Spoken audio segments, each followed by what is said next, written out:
नमस्कार साथियों, agree thinkers के लर्निंग प्लेटफॉर्म पर आप लोगों का एक और बार स्वागत है।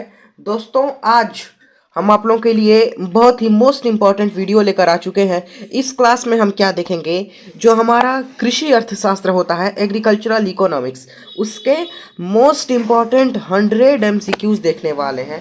दोस्तों, ये वीडियो सारी कॉम्पिटिटिव एग्जाम्स के लिए बहुत ही इम्पॉर्टेंट है। या आपका 12th एग्रीकल्चर हो, BSc एजी सेमेस्टर में हो, या आप MSc एजी सेमेस्टर में हो, इसमें हम जो MCQs 100 देखेंगे वो लगभग सारी जगह पूछे जाते हैं। तो देर न करते हुए शुरू करते हैं वीडियो को। ठीक है, देखिए यहाँ पर क्वेश्चन नंबर, इसमें हम 100 MCQ देखेंगे। अब इसके बाद एक वीडियो आएगी, उसमें भी 100 देखेंगे। फिर इसके थर्ड पार्ट में भी हम 82 MCQ देखेंगे। ऐसे मैं आपको 282 MCQs एग्रीकल्चरल इकोनॉमिक्स का वीडियो प्रोवाइड कराऊंगा। और आपके बोर्ड एग्जाम के पहले सारे सब्जेक्ट जो आपके 12th में होते हैं उनके भी आपको MCQs मिल जाएंगे 11th-12th के। ठीक है, तो देखिए शुरू करते हैं। और BSc AG की क्लासेस और जो पेपर्स हैं वो भी हम आपको सॉल्व कराएंगे। यहाँ पर देखिए क्वेश्चन नंबर 1 क्या दिया हुआ है। अर्थशास्त्र का जनक यानी फादर ऑफ इकोनॉमिक्स किसे कहा जाता है? अल्फ्रेड मार्शल, एडम स्मिथ, जेबी से रॉबिन्स। ठीक है, तो इसमें हम आपको बताते हैं। देखिए यहाँ पे अल्फ्रेड मार्शल, इन्होंने अर्थशास्त्र की परिभाषा दी थी, भौतिक कल्याण संबंधी परिभाषा। और इनकी एक बुक आई थी, प्रिंसिपल्स ऑफ इकोनॉमिक्स, आई थी अल्फ्रेड मार्शल की। ठीक है, अब देखिए एडम स्मिथ, इन्होंने अर्थशास्त्र की धन संबंधी परिभाषा दी थी और इनकी भी पुस्तक आई थी 1776 में। यहाँ पर लिखा हुआ है वेल्थ ऑफ इकोनॉमिक्स। तो एडम स्मिथ को ही कहा जाता है अर्थशास्त्र के जनक। तो क्वेश्चन नंबर 1 का ऑप्शन नंबर बी। ठीक है, देखिए वेल्थ ऑफ नेशंस नामक पुस्तक के लेखक कौन है?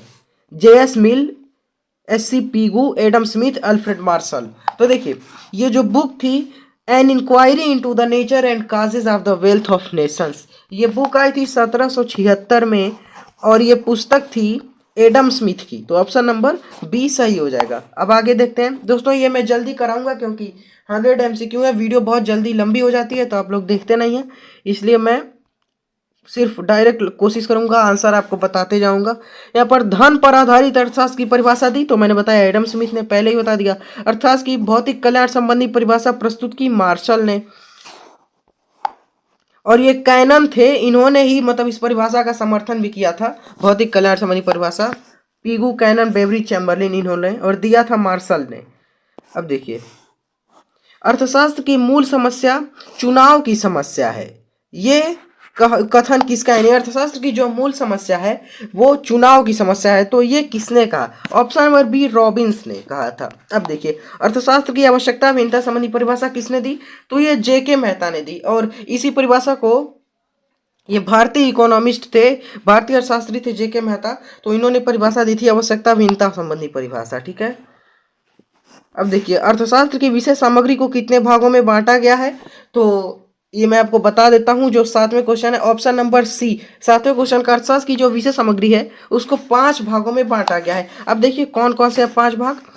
तो देखिए उत्पादन, देखिए 5 भाग हैं, उत्पादन, उपभोग, विनिमय, वितरण, राजस्व। यानी 5 जो मतलब भाग हैं अर्थशास्त्र की विषय सामग्री यानी सब्जेक्ट मैटर के, जिसमें से पहला है प्रोडक्शन, दूसरा है कंजप्शन, तीसरा है एक्सचेंज, और चौथा है डिस्ट्रीब्यूशन, और पांचवा है पब्लिक फाइनेंस, या उसी को रेवेन्यू यानी राजस्व भी कहते हैं। तो ये पूछे भी जाते हैं कि ये अर्थशास्त्र के विभाग कहा जाता है इन 5 को, डिपार्टमेंट ऑफ इकोनॉमिक्स। तो आप याद रखेंगे उत्पादन, उपभोग, विनिमय, वितरण और राजस्व। ठीक है, तो ऑप्शन नंबर सी।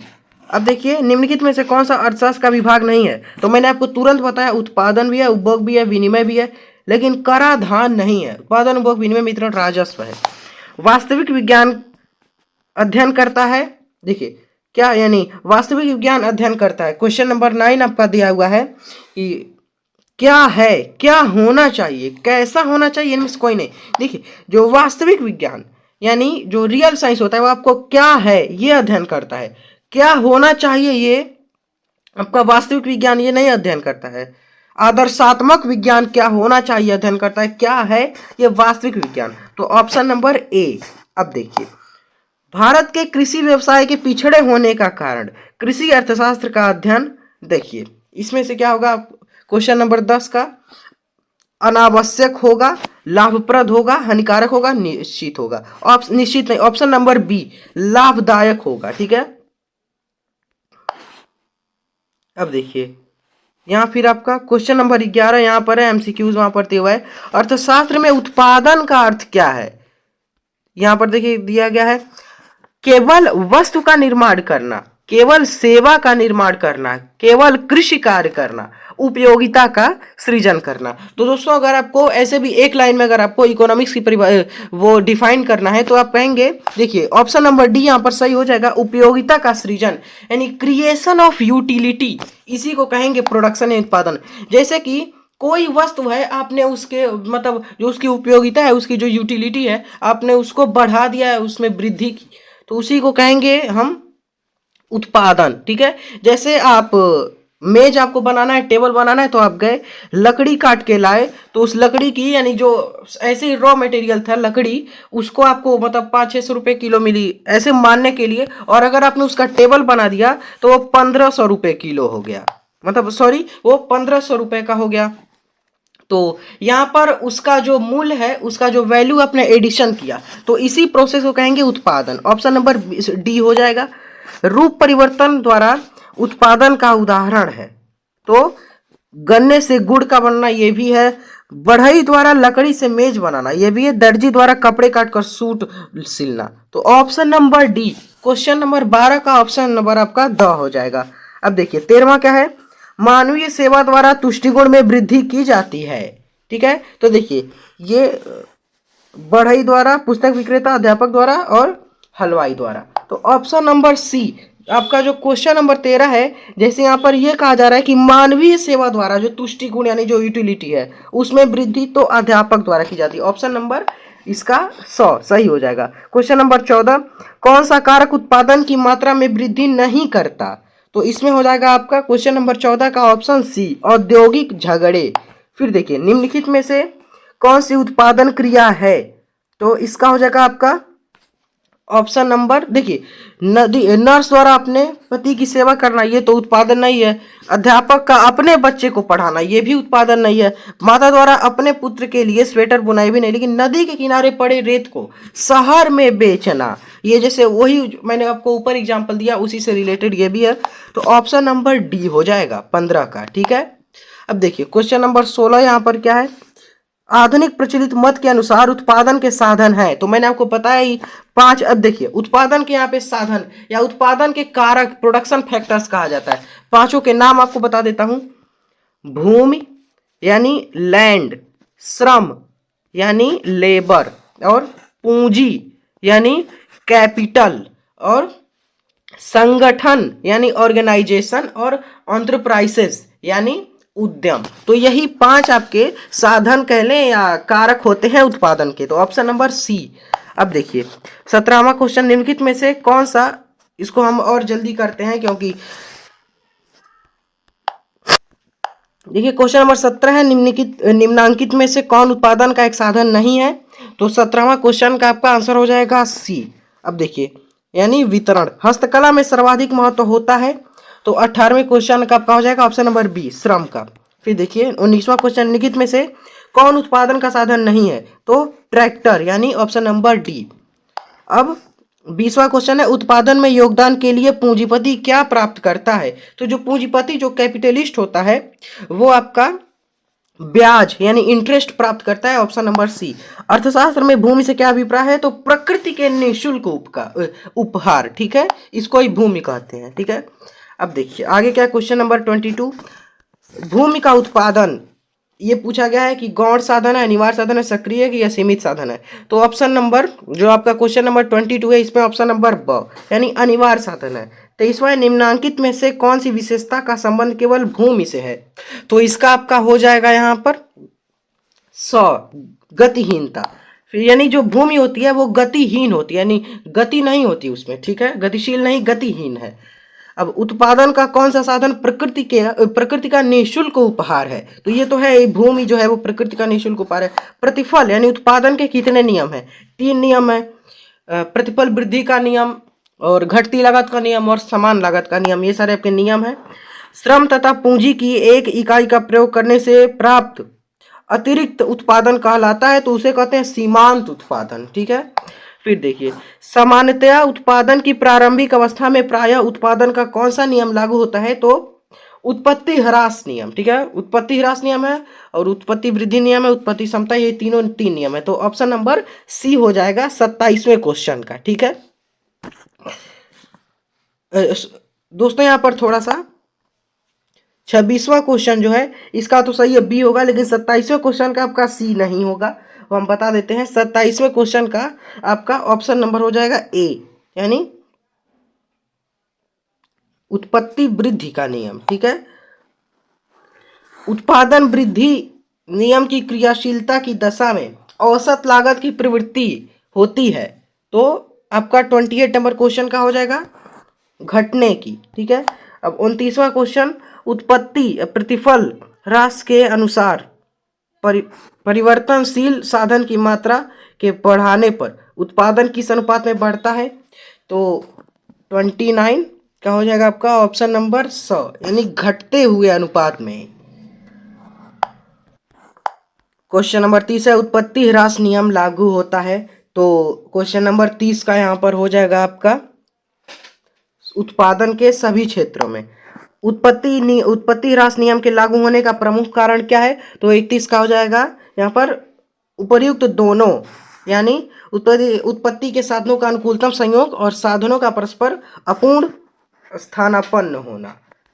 फिर है यहाँ पर क्वेश्चन नंबर 32, जहाँ साधनों का अनुकूलतम संयोग स्थापित हो जाता है उस स्थिति को कहते हैं, तो इसमें आपका हो जाएगा ये 32 का आपका यहाँ पर हो जाएगा उत्पत्ति समता का नियम। ठीक है, अर्थशास्त्र में श्रम से क्या अभिप्राय है, तो श्रम से यहाँ पर जो आपका 33 क्वेश्चन है ये है धन कमाने हेतु मानवीय प्रयत्न, उसी को श्रम कहते हैं।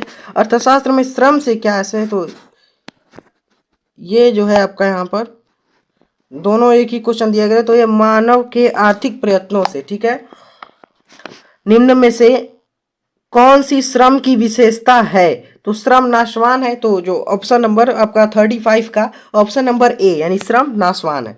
अर्थशास्त्र के अनुसार श्रम कैसी क्रिया है, ये पूछा जा रहा है कि उत्पादक है, अनुत्पादक है, दोनों है या निर्जीव है, तो क्वेश्चन नंबर 36 का आपका हो जाएगा ऑप्शन नंबर अ, यानी उत्पादक है।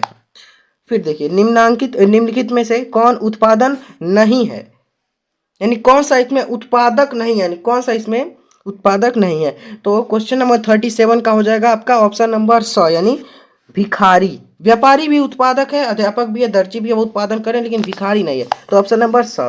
कुशल श्रम के अंतर्गत आता है, तो क्वेश्चन नंबर 38 का यहाँ पर हो जाएगा वकील का श्रम। ठीक है, ये कुशल श्रम है, ये कुली, चपरासी और रिक्शे वाले इनका कुशल नहीं है, इनको कोई ट्रेनिंग की आवश्यकता नहीं होती, लेकिन वकील का है। ठीक है, शारीरिक श्रम में किस कार्य को शामिल किया जाएगा, अध्यापक कक्षा में पढ़ाना ये मानसिक श्रम है, डॉक्टर का चिकित्सा कार्य करना ये भी मानसिक है, और प्रूफ रीडर का श्रम ये भी है, तो गृह निर्माण हेतु पत्थर तोड़ना ये शारीरिक श्रम है, आप शरीर के अंगों से कर रहे हैं, तो ऑप्शन नंबर सी। ठीक है, 40 क्वेश्चन यहाँ पर दिया हुआ है, निम्न में से कौन सी श्रम की विशेषता नहीं है, तो श्रम उत्पादन का गतिशील साधन है, बिल्कुल है। गतिशील साधन क्यों है वो देखिए, क्योंकि श्रमिक जो लेबरर होता है वो एक स्थान से दूसरे स्थान जा सकता है, तो श्रमिक गतिशील है तो श्रम भी गतिशील है। श्रम की उत्पादकता परिवर्तनशील होती है, ये भी है। श्रम को श्रमिक से पृथक नहीं किया जा सकता, ये भी सही है, तो ऑप्शन नंबर ए इसका हो जाएगा। श्रम उत्पादन का अनिवार्य साधन है, ये नहीं है। ठीक है, तो ऑप्शन नंबर इसका हो जाएगा और। ठीक है, देखिए श्रम विभाजन से उत्पादन के पैमाने में क्या होता है, तो ऑप्शन इसका 41 का हो जाएगा अ, यानी वृद्धि होती है। अभी देखिए दोस्तों, वीडियो काफी लंबी हो जाएगी, इसलिए जल्दी से कवर करते हैं। 42 नंबर क्वेश्चन यहाँ पर क्या कह रहा है आपका, वो देख लेते हैं। यहाँ पर है श्रम विभाजन के लिए आवश्यक है, तो इसमें आपका हो जाएगा 42 में आप लगाएंगे ऑप्शन नंबर द, उपयुक्त सभी सही हैं, यानी तीनों आपके। ठीक है, श्रम विभाजन से कौन लाभान्वित होते हैं, तो क्वेश्चन नंबर 43 का आपका यहाँ पर हो जाएगा उपरोक्त सभी, यानी उत्पादक, उपभोक्ता, श्रमिक तीनों।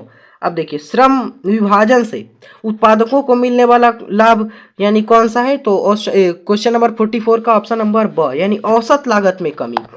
अब देखिए उद्योगों का स्थानीयकरण कैसा श्रम विभाजन है, तो क्वेश्चन नंबर 45 का हो जाएगा द नंबर यानी 45 का यहाँ पर आपका हो जाएगा प्रादेशिक या भौगोलिक श्रम विभाजन, ये आप लगाएंगे।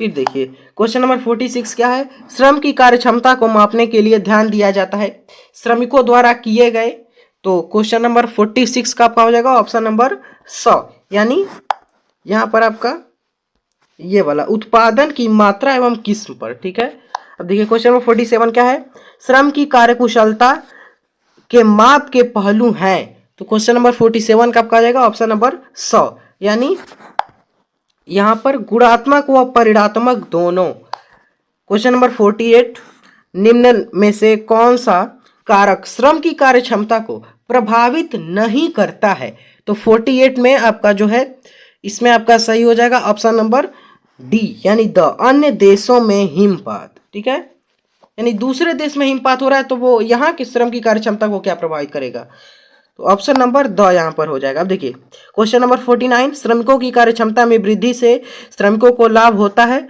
तो क्वेश्चन नंबर 49 का यहाँ पर आपका हो जाएगा ऑप्शन नंबर ए रहन सहन के स्तर में सुधार। देखिए 50वां क्वेश्चन, भारतीय श्रमिकों को कम कार्यकुशलता यानी भारतीय श्रमिक हैं उनकी कम कार्यकुशलता का क्या कारण है, तो यहाँ पर क्वेश्चन नंबर 50 का आपका कौन सा हो जाएगा वो हम बता देते हैं। तो 50 में आपका हो जाएगा ब यानी देखिए भारत की जो गर्म जलवायु है वही इसका प्रमुख कारण है, ठंडी जलवायु नहीं है कारण, देशों का बड़ा आकार वो भी कोई कारण नहीं, देश में व्याप्त भ्रष्टाचार वो भी नहीं है। तो देखिए क्वेश्चन नंबर 50 का ऑप्शन नंबर ब यानी गर्म जलवायु। फिर देखिए निम्न में से पूंजी कौन सी है, देखते हैं यहाँ पर हम,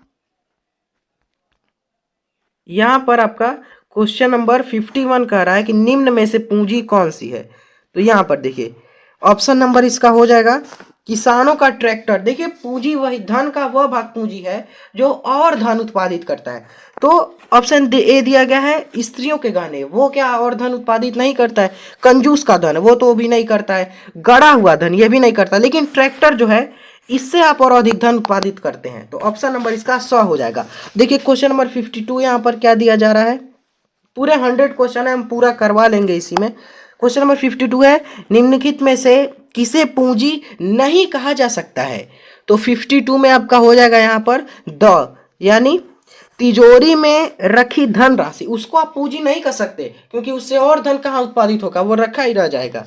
लेकिन बीज भी है, कारखाने में लगी मशीन वो भी करिए, व्यापार की ख्याति वो भी, तो ऑप्शन नंबर यहाँ पे हो जाएगा डी यानी तिजोरी में रखी धन राशि। अब देखिए अगला क्वेश्चन यहाँ पर 53 क्या दिया रहा है, मिट्टी का तेल उदाहरण है, तो 53 का आपका यहाँ पर हो जाएगा चल पूंजी का यानी जो मिट्टी का तेल है आपका 53 का क्वेश्चन है वो हो जाएगा ऑप्शन नंबर बी। अब देखिए अचल पूंजी का उत्पादन प्रक्रिया में प्रयोग किया जा सकता है, तो क्वेश्चन नंबर 54 का आपका यहाँ पर हो जाएगा ए बार बार। ठीक है, ऑप्शन नंबर डी। अब फिर देखिए निम्नलिखित में से चल पूंजी कौन सी है, यानी 55 आपका जो क्वेश्चन है उसमें पूछा जा रहा है कि चल पूंजी कौन सी है, तो इसमें आपका हो जाएगा ऑप्शन नंबर डी यानी द नंबर कच्चा माल। अब देखिए यहाँ पर 55 हो गए, अब यहाँ पर आपका जो 56 क्वेश्चन है वो भी देख लेते हैं हम। पूंजी की विशेषता है यानी इस ये 4 ऑप्शन दिए गए हैं इसमें कौन सी विशेषता पूंजी की है, तो ऑप्शन नंबर बी हो जाएगा, ये मनुष्यकृत साधन है। 57 क्या है, पूंजी के प्रयोग से पूंजी के बदले यानी पूंजी के प्रयोग के बदले दिया जाने वाला पुरस्कार कौन सा है, तो 57 का आपका यहाँ पर हो जाएगा ऑप्शन नंबर 100 यानी ब्याज। पूंजी निर्माण का अर्थ क्या है, तो 58 का यहाँ पर आपका हो जाएगा बचत का वास्तविक पूंजीगत संपत्तियों में निवेश। ठीक है, द हो जाएगा। 59 पूंजी निर्माण की प्रक्रिया मुख्यतः निर्भर करती है, तो 59 का यहाँ पर आपका हो जाएगा 100 नंबर यानी स्थिर रहता है, सॉरी ये है यहाँ पर बचत पर। अब क्वेश्चन नंबर 60 यहाँ पर आप देख सकते हैं, जिस देश में धन का वितरण असमान होता है वहाँ पूंजी निर्माण, तो इसका जो 60 नंबर क्वेश्चन है इसका हो जाएगा ब यानी अधिक होता है। ठीक है, तो ऐसे आप करेंगे। यहाँ पर फिर देखिए ब्याज दर में वृद्धि, यानी ब्याज दर में वृद्धि होने पर लोग क्या करते हैं, तो क्वेश्चन नंबर 61 का हो जाएगा ऑप्शन नंबर ब। यानी देखिए ब्याज दर में वृद्धि होगी तो लोग अधिक बचत करेंगे, ऑप्शन नंबर बी। निम्नांकित में से कौन सा कथन ठीक है, तो क्वेश्चन नंबर 62 का यहाँ पर आपका कौन सा आ जाएगा वो देख लेते हैं। तो 62 का आपका यहाँ पर ये दोनों नहीं है, 2 नंबर हो जाएगा, संगठनकर्ता उत्पादन करवाता है। ठीक है, ये हो जाएगा।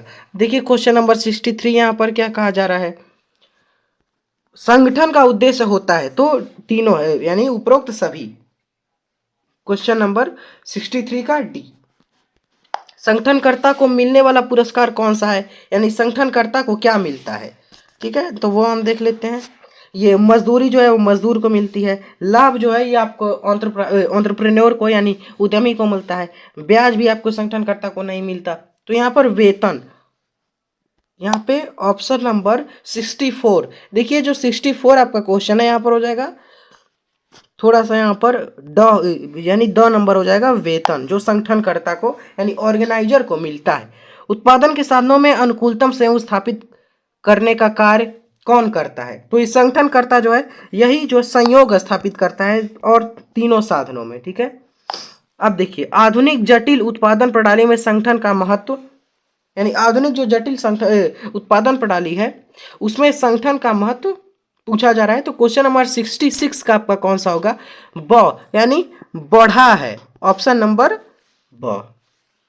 अब देखिए किसी औद्योगिक इकाई का मालिक कहलाता है, तो जो उसका मालिक होता है उसी को हम उद्यमी यानी एंटरप्राइजेस कहते एंटरप्रेन्योर कहते हैं।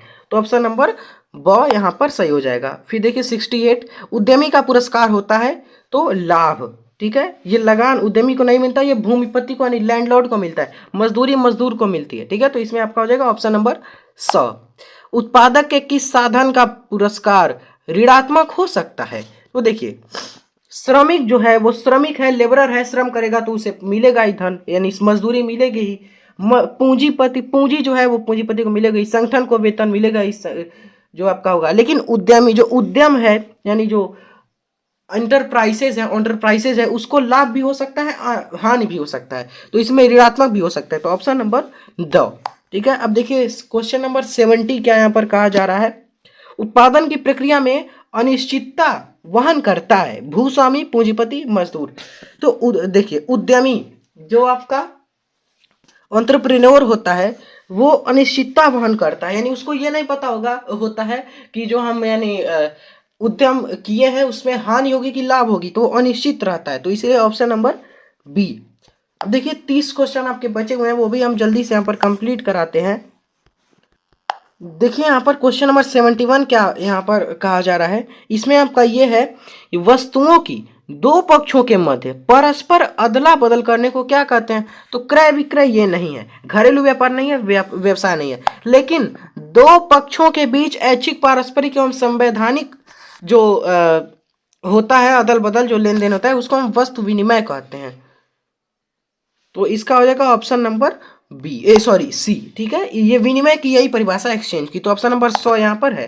तो क्वेश्चन नंबर 72 क्या है, वस्तु विनिमय प्रणाली का प्रचलन आज भी है, तो ये गांव में, यानी देखिए जैसे वस्तु विनिमय का मतलब यही है कि जैसे आप एक वस्तु मतलब मौद्रिक विनिमय नहीं हो रहा है, आप एक वस्तु दे रहे हैं उसके बदले में दूसरी वस्तु ले रहे हैं। जैसे आप गेहूं देकर धान ले लिए, मतलब सब ऐसे जो आप विनिमय कर रहे हैं उसी को वस्तु विनिमय, वस्तु से वस्तु ले रहे हैं। तो ये अधिकतर गांवों में अभी भी है, तो ऑप्शन नंबर यहाँ पे ए हो जाएगा, कस्बों में नगरों में नहीं है। ठीक है, देखिए द्रव यानी मुद्रा के माध्यम से किया जाने वाला जो विनिमय होता है वो कैसा होता है, तो मुद्रा के माध्यम से आप कर रहे हैं। तो क्वेश्चन नंबर 73 का आपका हो जाएगा ऑप्शन नंबर जो है 73 का क्रय विक्रय। क्वेश्चन नंबर 73 का आपका यहाँ पर हो जाएगा ऑप्शन नंबर 100 यानी क्रय विक्रय। ठीक है, अब देखिए क्वेश्चन नंबर 74 क्या है, वस्तु विनिमय की कठिनाई को दूर किया है, यानी इसमें से किसने वस्तु विनिमय की जो कठिनाई है उसको दूर किया है। क्वेश्चन नंबर 74 का आपका हो जाएगा ऑप्शन नंबर 100 यानी मुद्रा। ठीक है, तो इसी ने देखिए वस्तु विनिमय की कठिनाई का मतलब जो है यहाँ पर इसको दूर किया है मुद्रा ने। निम्नांकित में से कौन सा तत्व बाजार के लिए आवश्यक नहीं है, क्वेश्चन नंबर 75 का यहाँ पर आपका कौन सा हो जाएगा? 75 का आपका यहाँ पर होगा ब नंबर, यानी स्थान विशेष, इसका कोई प्रभाव नहीं पड़ता बाजार पर, ठीक है। लेकिन क्रेता विक्रेता वस्तु कीमत इसका प्रभाव पड़ता है, तो ऑप्शन नंबर बी। अब देखिए क्वेश्चन नंबर 76 क्या है? पेट्रोल का बाजार होता है, यानी जो आपका पेट्रोल है वो स्थानीय नहीं होता, जैसे आपको पता है प्रांतीय राष्ट्रीय ये भी नहीं होता। पेट्रोल जो है वो दूसरे देशों से भी आयात निर्यात होते हैं, तो इसका होता है अंतरराष्ट्रीय, international market, option number D. सोने एवं चांदी का बाजार कौन सा होता है? दैनिक होता है, अल्पकालीन, दीर्घकालीन की अति दीर्घकालीन? तो क्वेश्चन नंबर 77 का होगा आपका यहाँ पर दीर्घकालीन, ठीक है। दूध दही सब्जी का बाजार, तो इसका स्थानीय होता है, ठीक है। दूध दही सब्जी इसका बाजार जो है वो स्थानीय होगा। सामान्यतः ईंट का बाजार कौन सा होता है? तो 79 में ईंट जो है वो स्थानीय में आता है, ये भी आपका हो जाएगा ए। संतुलन कीमत वह कीमत है जो निर्धारित होती है, यानी किससे आपकी संतुलन कीमत निर्धारित होती है? तो क्वेश्चन नंबर 80 का हो जाएगा ऑप्शन नंबर 100, यानी मांग एवं पूर्ति दोनों के द्वारा, ठीक है। अब देखिए यहाँ पर क्वेश्चन नंबर 81 क्या है? मांग के स्थिर रहने किंतु पूर्ति के बढ़ने पर कीमत क्या होती है? बढ़ती घटती स्थिर रहती है कि घटती बढ़ती रहती है? तो क्वेश्चन नंबर 81 का आपका कौन सा यहाँ पर हो जाएगा? 81 का होगा आपका ऑप्शन नंबर ब, यानी घटती है। पूर्ति के स्थिर रहने किंतु मांग के बढ़ने पर कीमत, यानी कीमत में क्या प्रभाव पड़ता है? तो क्वेश्चन नंबर 82 का आपका हो जाएगा ब नंबर, यानी बढ़ती है। क्वेश्चन नंबर 83 है पूर्ति के स्थिर रहने तथा मांग के कम होने पर कीमत पर क्या प्रभाव पड़ेगा? तो इसका हो जाएगा आपका 100 नंबर, यानी कम होती है। फिर देखिए मांग के स्थिर रहने तथा पूर्ति के कम होने पर कीमत पर क्या प्रभाव पड़ेगा? तो 84 का होगा यहाँ पर अ नंबर, यानी जो कीमत है वो बढ़ती है, ठीक है। फिर यहाँ पर देखिए 85 क्या है? कीमत निर्धारण में समय के महत्व को बताता था, तो 85 का यहाँ पर कौन सा हो जाएगा? ऑप्शन नंबर, यानी 85 क्वेश्चन नंबर का हो जाएगा ऑप्शन नंबर ब, यानी अल्फ्रेड मार्शल, ए मार्शल, ठीक है। अब देखिए उत्पादन की एक अतिरिक्त इकाई की लागत को क्या कहते हैं? तो उसको हम कहते हैं सीमांत। देखिए जहां पर एक अतिरिक्त इकाई जुड़ गई आप उसको सीमांत कह देंगे, जैसे अतिरिक्त इकाई के प्रयोग से होने वाला उत्पादन सीमांत उत्पादन है, अतिरिक्त इकाई से मिलने वाली लागत तो वो सीमांत लागत है। तो ऑप्शन नंबर द। औसत लागत की गणना कौन से सूत्र द्वारा की जाती है? यानी जो आपकी औसत लागत है, ठीक है, उसकी गणना आप कौन सी, यहाँ पे चारों सूत्र है, इनमें से कौन से सूत्र द्वारा करेंगे? तो 87 का होगा आप ऑप्शन नंबर द। कुल लागत इसको हम भाग देंगे कुल उत्पादन से, ठीक है। 88 क्वेश्चन नंबर देख लेते हैं क्या दिया हुआ है यहाँ पर।